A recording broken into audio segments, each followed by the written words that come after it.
দর্শক, অর্থ উপদেষ্টা বারবারই বলছেন খাদের কিনারায় চলে যাওয়া অর্থনীতিকে বাগিয়ে আনতে কাজ করছে অন্তর্বর্তী সরকার। গেল এক বছরে অন্তর্বর্তী সরকারের নানামুখী পদক্ষেপও আমরা দেখতে পেয়েছি। এই বিষয়টা নিয়ে আমরা এখন আলোচনা করব। আমাদের স্টুডিওতে আলোচনার জন্য আজকে উপস্থিত আছেন বেসরকারি গবেষণা সংস্থা সেন্টার ফর পলিসি ডায়ালগ সিপিডির গবেষণা পরিচালক ডক্টর খন্দকার গোলাম মোয়াজ্জেম। স্বাগত আপনাকে আমাদের এই অনুষ্ঠানে। সংবাদে আমরা যেটা দেখছিলাম যে আর্থিক খাতের একটা প্রতিবেদন, সেই সাথে অর্থ উপদেষ্টার একটা কোটও আমি উল্লেখ করলাম যে আর্থিক খাতে সংস্কারে অন্তর্বর্তী সরকার ফুটপ্রিন্ট রেখে যেতে চায়। এই বিষয়টা কিভাবে মূল্যায়ন করবেন গেল এক বছরের কর্মকাণ্ডের আলোকে? দেখুন, আর্থিক খাত কিন্তু অর্থনৈতিক খাতের একটি উপখাত, এবং এর বাইরে মনে রাখতে হবে যে পুঁজিবাজার একটি খাত আছে, ইন্স্যুরেন্স খাত রয়েছে এবং তার সাথে ব্যাংকিং খাত রয়েছে। সুতরাং আপনি এখন যে একটা আর্থিক খাত বলছেন সেটা মূলত আসলে ব্যাংকিং খাত সংস্কারের কথা বলছেন, এবং সেই খাতের জায়গায় আমরা উল্লেখযোগ্য পরিবর্তন দেখেছি ব্যাংকিং সিস্টেমের ক্ষেত্রে, গভর্নেন্স ইমপ্রুভমেন্ট করার ক্ষেত্রে। আগের পূর্বতন সরকার সময় ব্যাংকগুলোতে যে পরিমাণ লুটপাট হয়েছে সেগুলোকে চিহ্নিত করা, বোর্ড পরিবর্তন করা, সেখানে ইন্ডিপেন্ডেন্ট ডিরেক্টর নিয়ে আসা, পরিচালক পরিবর্তন করা, এবং সর্বশেষ আজকে আপনার রিপোর্টে যেটি দেখালেন যে 5টি ব্যাংকে একীভূত করা, এই ধরনের বিভিন্ন উদ্যোগ আমরা দেখেছি। এবং তার ফলে যেটা হয়েছে যে শুরুতে যেমন আশঙ্কা ছিল যে টাকার বিনিময় হার যেভাবে নাম ছিল তাতে অব্যাহতভাবে আরও পতন হয়ে এটা 140-এ যাবে কিনা এরকম একটা আশঙ্কা ছিল, সেই জায়গাটি এটা অনেকটা স্থিতিশীলভাবে এখন 123-24-এর কাছে রয়েছে। যদিও আশঙ্কা রয়েছে, কিন্তু পুরোপুরি ফ্লেক্সিবল এক্সচেঞ্জ রেটে গিয়েও যে আমরা টিকে আছি এটিকেও আমি ইতিবাচকভাবে দেখব এখানে। প্লাস রিজার্ভ যেভাবে কমে আসছিল সেই কমা জায়গা থেকে আবার পুনরায় একটি ইতিবাচক ধারায় ফেরত যাওয়াটি, সেটি এখানে একটি উল্লেখযোগ্য অর্জন। আমার কাছে মনে হয়েছে এই 3টি উপখাতের ভিতরে গভর্নর মহোদয় আহসান মনসুর মহোদয় যে ধরনের কাজগুলো করেছেন সেখানে তার মুনশিয়ানা রয়েছে, দক্ষতা রয়েছে, প্রাজ্ঞতা রয়েছে। কিন্তু সেই তুলনায় আমি যদি অর্থমন্ত্রীকে বিবেচনা করি, অর্থ উপদেষ্টাকে বিবেচনা করি, আমার কাছে মনে হয়েছে যে অনেক ক্ষেত্রেই তিনি বিষয়গুলোতে ঢুকতে চাননি, অনেক ক্ষেত্রেই তিনি বাইরে থেকে জিনিসগুলোকে হ্যান্ডেল করতে চেয়েছেন। যেমন তার আন্ডারে যে জায়গাটিতে সবচেয়ে বড় সংস্কার উদ্যোগ নিয়েও যেখানে পিছিয়ে যাওয়া হলো সেটা হলো এনবিআর সংস্কারের জায়গাটিতে। আমরা কিন্তু এই জায়গাতে উল্লেখযোগ্য এখন পর্যন্ত কোনো ভালো ফলাফল এখন পর্যন্ত আমরা দেখিনি। সুতরাং আমরা দেখতে চাই যে দুটো ভাগ আলাদা করার ক্ষেত্রে যে নীতিগত অবস্থান রয়েছে সরকারের সেটি সুচারুভাবে সম্পন্ন হবে, সেটি সম্ভব সেই জায়গাটি করা। পুঁজিবাজারের ক্ষেত্রে বিভিন্ন রকমের টানাপোড়েনের ভিতরে আমি বলবো যে যে কমিটিটি এখন রয়েছে বিএসসিসিতে, তারা চেষ্টা করছেন, একটি অন্তর্বর্তী কমিটি ভিতরের কাজ করছে অব্যাহতভাবে, তার মাধ্যমে কিছু সংস্কারের কাজ চলছে। যদিও আমার কাছে মনে হয় যে পুঁজিবাজারটি যে আদলে রয়ে গিয়েছে এটিকে আসলে এই ছোটোখাটো জায়গা দিয়ে টাচ করে সম্ভব না, কিন্তু বড় জায়গায় টাচ করতে গিয়েছিলেন তারা, কিন্তু এত বেশি সেই জায়গাতে তাদের প্রতিরোধের সম্মুখীন হতে হলো যে অনেকটা তারা গুটিয়ে নিয়েছেন সেই জায়গা থেকে।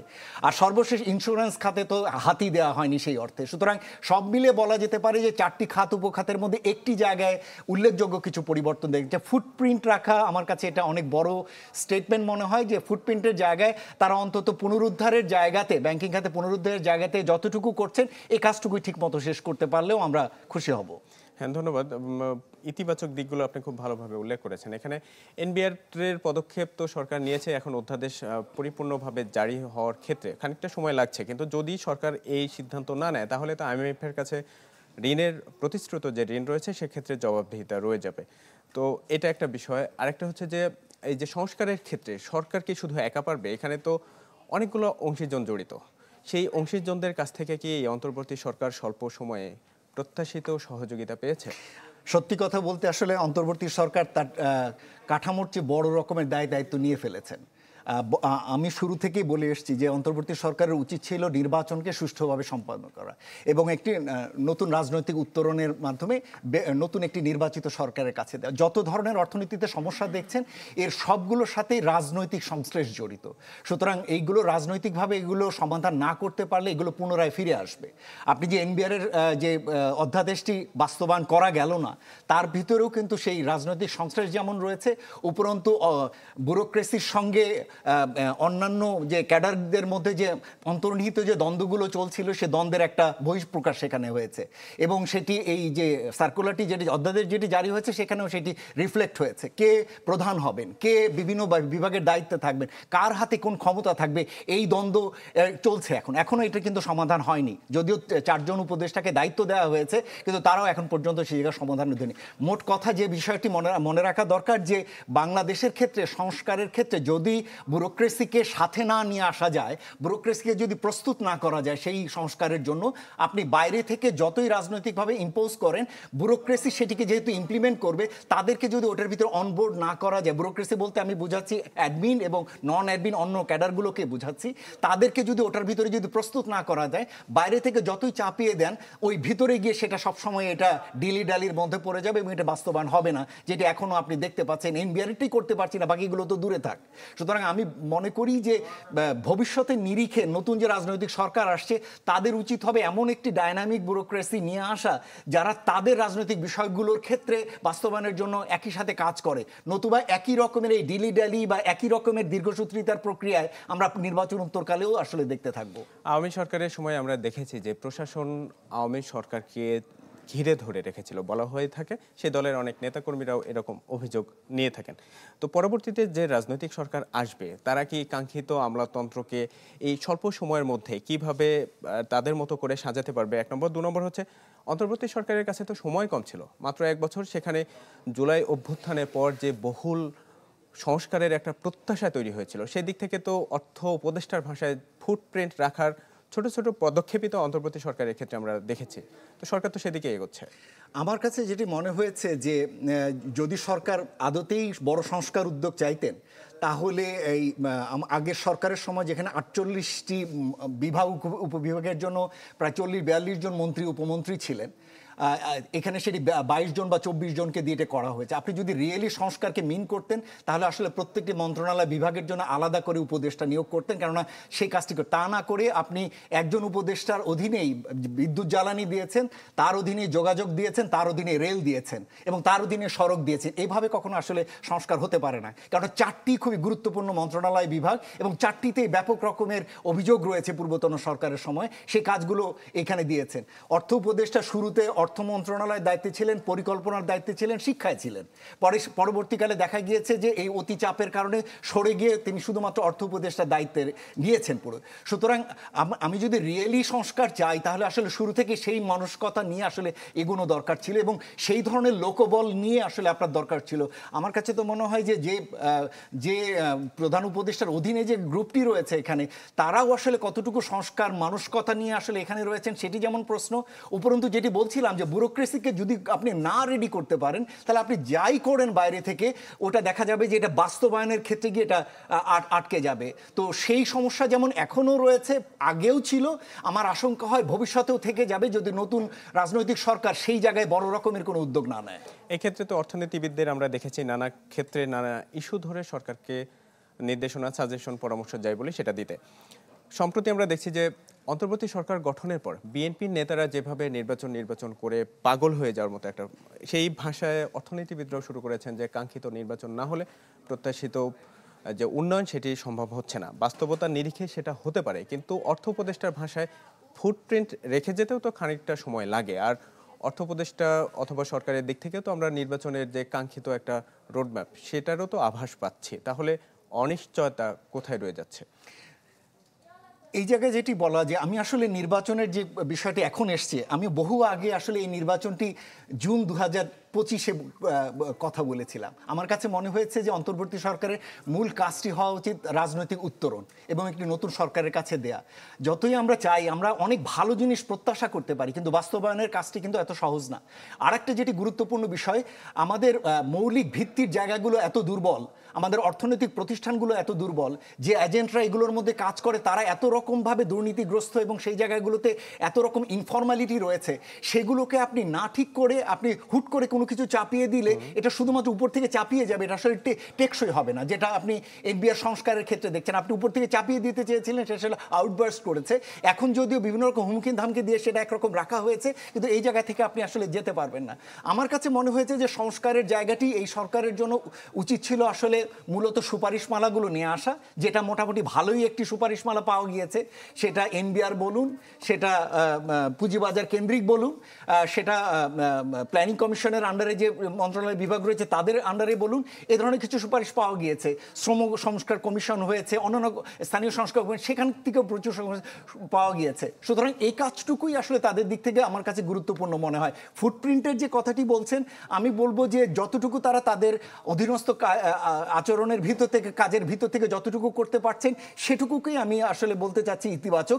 এর থেকে বড় সংস্কারের উদ্যোগ নিয়ে নির্বাচনকে পিছিয়ে দেওয়ার কোনো যৌক্তিকতা নেই। বরঞ্চ যত দ্রুত নির্বাচন হবে, নতুন একটি রাজনৈতিক সরকার আসলে সে তার মতো করে এই যে সংস্কারের সুপারিশগুলো সে তার মতো করে নতুন বাস্তবতায় বাস্তবায়নের জন্য যাবে। সেটা বরঞ্চ বিনিয়োগকারীদের ভিতরে, দেশি বিদেশি বিনিয়োগকারীদের ভিতরে, দেশে যারা বিদেশি ডোনার রয়েছে তাদেরকে আরো এনকারেজ করবে বলে মনে হয়। এই যে নতুন রাজনৈতিক সরকার আসবে, তারা যদি সংস্কারের লক্ষ্যে যেসব কমিটি, টাস্কফোর্স গঠিত হয়েছে তাদের সুপারিশ বাস্তবায়ন করতেও চায়, তাহলে কোন আমলাতন্ত্রকে সাথে নিয়ে করবে? যেখানে 15 বছরে যারা আওয়ামী সরকারের সমর্থক ছিল না, তারা নিজেদের পদোন্নতি, পদ পদবীর জন্য আওয়ামী সরকারের ঘেঁষা হয়ে গিয়েছিল, আমরা নানা সময় সেটা দেখেছি। তাহলে তো আমলাতন্ত্রের সেই রূপটা রয়ে যাচ্ছে। আবার এই অন্তর্বর্তী সরকারের ফুটপ্রিন্ট অথবা টাস্কফোর্সের সুপারিশ, এই বাস্তবায়নটা কি নতুন রাজনৈতিক সরকারের জন্য সেই আমলাতন্ত্রকে নিয়েই বাস্তবায়ন বাড়তি চ্যালেঞ্জ নয়? যদি তাই হতো, তাহলে যদি এই বাস্তবতাটা যদি এই সরকার বুঝতেন, তাহলে তো সবচেয়ে গুরুত্ব দেওয়া উচিত ছিল আমলাতান্ত্রিক সংস্কারের জন্য একটি কমিশন করা।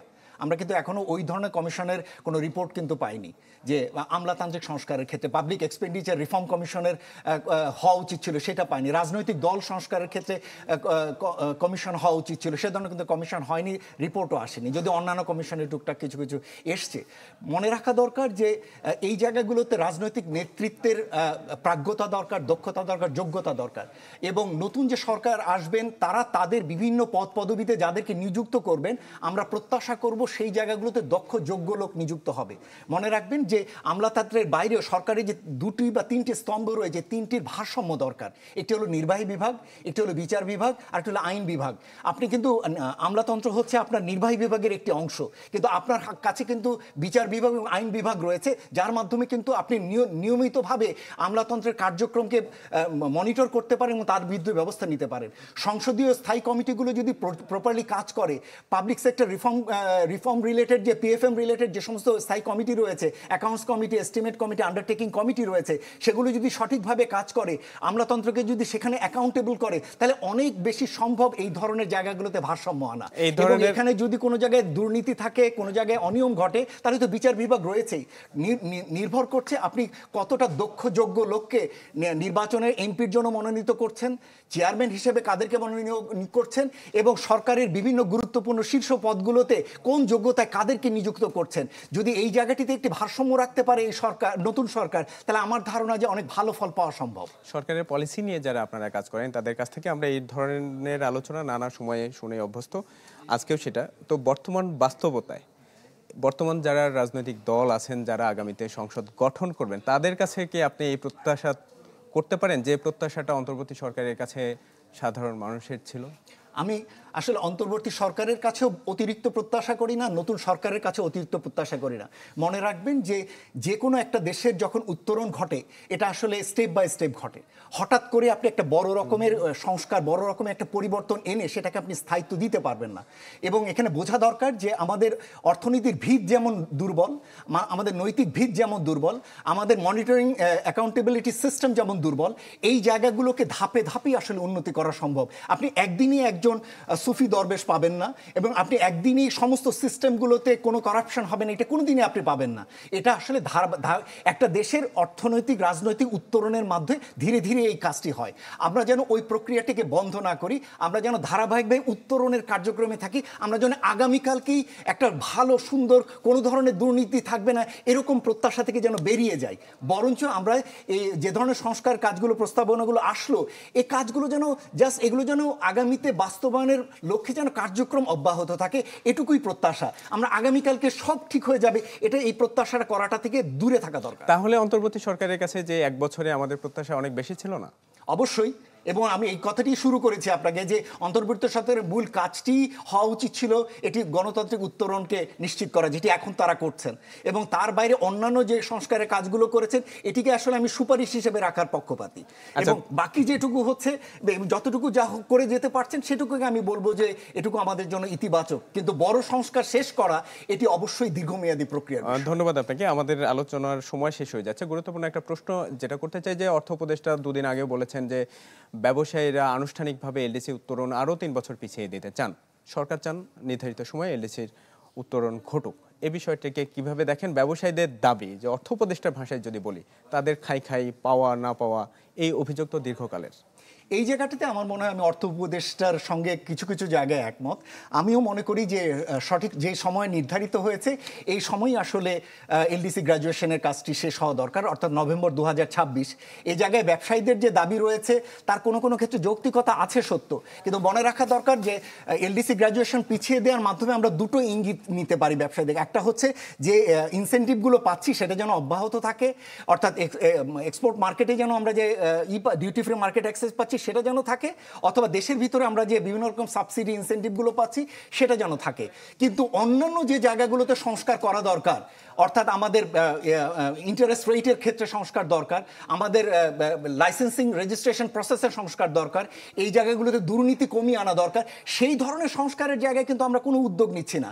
অর্থাৎ দেশীয় কোনো সংস্কারের উদ্যোগ না নিয়ে আমরা যদি বাইরের জায়গাতেই খালি টাইম এক্সটেনশন করতে থাকি তাহলে কোনোদিনই আসলে আমাদের মনে হবে না যে আমরা এলডিসি উত্তরণের জন্য প্রস্তুত। ফলে আমার কাছে মনে হয় যে একটি চাপ থাকা ভালো, কারণ আমরা আগেও দেখেছি যে ব্যবসায়ীরা যখন চাপে পড়েন তারা অনেক ভালো করেন এবং এই উদাহরণও রয়েছে। সুতরাং একটি যদি মাইলস্টোন থাকে আমার মনে হয় যে ব্যবসায়ীরা এটা উত্তরণ করা, সরকারকে চাপে রেখে ব্যাংকিং খাতে ইন্টারেস্ট কমানো, সুদের হার কমানো এবং লাইসেন্স রেজিস্ট্রেশনের ফি কমানো, দুর্নীতি কমানো, এই জায়গাগুলোতে ব্যবসায়ীরা আরও চাপ দিলে আমরা কম্পিটিটিভনেসে আরও ভালো করবো আগামী দিনে। ধন্যবাদ ডক্টর খন্দকার গোলাম মোয়াজ্জেম আমাদের অনুষ্ঠানে উপস্থিত হয়ে গুরুত্বপূর্ণ আলোচনায় অংশগ্রহণের জন্য। দর্শক, আমরা কথা বলছিলাম আমাদের অন্তর্বর্তী সরকারের গেল 1 বছরের আর্থিক খাতে সংস্কার নিয়ে নানা প্রসঙ্গে।